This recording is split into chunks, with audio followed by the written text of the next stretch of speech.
ഹാലലുയ. അതെ, മരുഭൂമിയെ നീ മലർവാടിയാക. ഹാലലുയ. ഇന്ന് മരുഭൂമി പോലുള്ള അനുഭവങ്ങളായിരിക്കാം ജീവിതത്തിലുള്ളത്. വരണ്ടുണങ്ങിയാലും അനുഭവങ്ങൾ ഒന്നുമില്ല, ഒരു പച്ചപ്പ് പോലുമില്ല.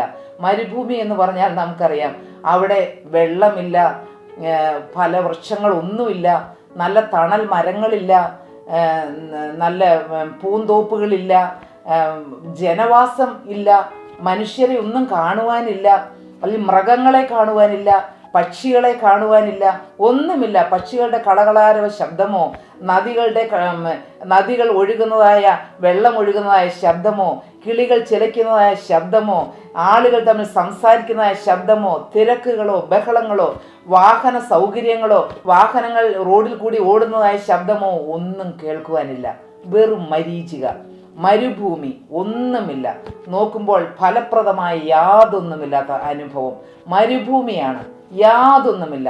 ഒരു പക്ഷേ ദൈവപൈതലേ, എന്നെ കേൾക്കുന്ന ദൈവപൈതലേ, എന്നെ കേൾക്കുന്ന പ്രിയപ്പെട്ട സഹോദര സഹോദരി, നിന്റെ ജീവിതത്തിലേക്ക് തിരിഞ്ഞു നോക്കുമ്പോൾ മരുഭൂമിയുടെ അനുഭവങ്ങളായിരിക്കാം. ഒന്നുമില്ല, പ്രയോജനമുള്ളതായി ഒന്നും കാണുന്നില്ല. ജീവിതത്തിൽ ഒരുപാട് ദുഃഖങ്ങൾ, ഒരുപാട് വേദനകൾ, ജീവിതം തന്നെ ഒരു പരാജയം. കൊച്ചുനാളിലെ മുതൽ പലരാലും പരിഹസിക്കപ്പെട്ടും പലരാലും ത്യജിക്കപ്പെട്ടും ജീവിച്ചു പോകുന്ന ഒരു ജീവിതം. ഒരു പക്ഷേ നമ്മുടെ ജീവിതം വീട്ടിലെ മൂത്ത കുഞ്ഞായതുകൊണ്ടോ, അല്ലെങ്കിൽ വീട്ടിലെ സാഹചര്യ കുറവുകൾ മൂലമോ നന്നായി പഠിക്കുവാൻ കഴിയാത്തവരുണ്ടായിരിക്കും. പിതാവിൻ്റെ മദ്യപാനം മൂലമോ, അല്ലെങ്കിൽ വീട്ടിലെ ബഹളങ്ങൾ മൂലമോ, സാഹചര്യങ്ങളെല്ലാം പ്രതികൂലമായതുമൂലം ജീവിതത്തിൽ യാതൊരു നന്മയും ലഭിക്കാത്തവർ, ജീവിതത്തിൽ നല്ലൊരു വിദ്യാഭ്യാസം കിട്ടിയില്ല, നല്ലൊരു ജോലി കിട്ടിയില്ല, നല്ലൊരു വിവാഹ ജീവിതത്തിലേക്ക് കടക്കുവാൻ കഴിഞ്ഞില്ല, നല്ല സാമ്പത്തിക ഭദ്രതയുള്ളൊരു ജീവിതം നയിക്കുവാൻ കഴിയുന്നില്ല, കുഞ്ഞുങ്ങൾക്ക് വേണ്ടി പോലും ഒന്നും കരുതുവാൻ കഴിയുന്നില്ല. നോക്കുമ്പോൾ എല്ലാം പരാജയം. എന്നാൽ യേശുവിൻ്റെ സന്നിധിയിലേക്ക് കടന്നു വരുന്ന ഒരു ദൈവപൈതലിനെ നോക്കി വിശ്വാസത്തിന്റെ വാക്കുകളാൽ ജീവനുള്ള ദൈവത്തിന്റെ വചനം പറയുകയാണ്, മരുഭൂമി മലർവാടിയായി തീരും, മരുഭൂമിയും വരണ്ട നിലവും ആനന്ദിക്കും. ഹാലലുയ. യെശയ്യാ പ്രവചനം 35-ാം അധ്യായം നാം അങ്ങനെയാണ് വായിക്കുന്നത്, മരുഭൂമിയും വരണ്ട നിലവും ആനന്ദിക്കും.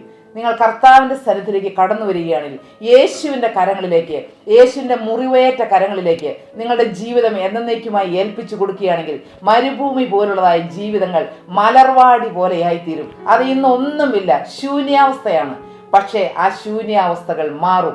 കർത്താവിൻ്റെ തിരുരക്തം, ആ കർത്താവിൻ്റെ തിരുരക്തത്താൽ നമ്മുടെ പാപക്കറകൾ കഴുകപ്പെടുമ്പോൾ, ഹല്ലേലൂയ, നമ്മുടെ പ്രതിസന്ധികളെല്ലാം, ആ പ്രതികൂലങ്ങളിലെല്ലാം കർത്താവിൻ്റെ സ്നേഹം വ്യാപരിക്കുമ്പോൾ മരുഭൂമി മലർവാടിയായി തീരുകയാണ്, പൂന്തോപ്പായി തീരുകയാണ്.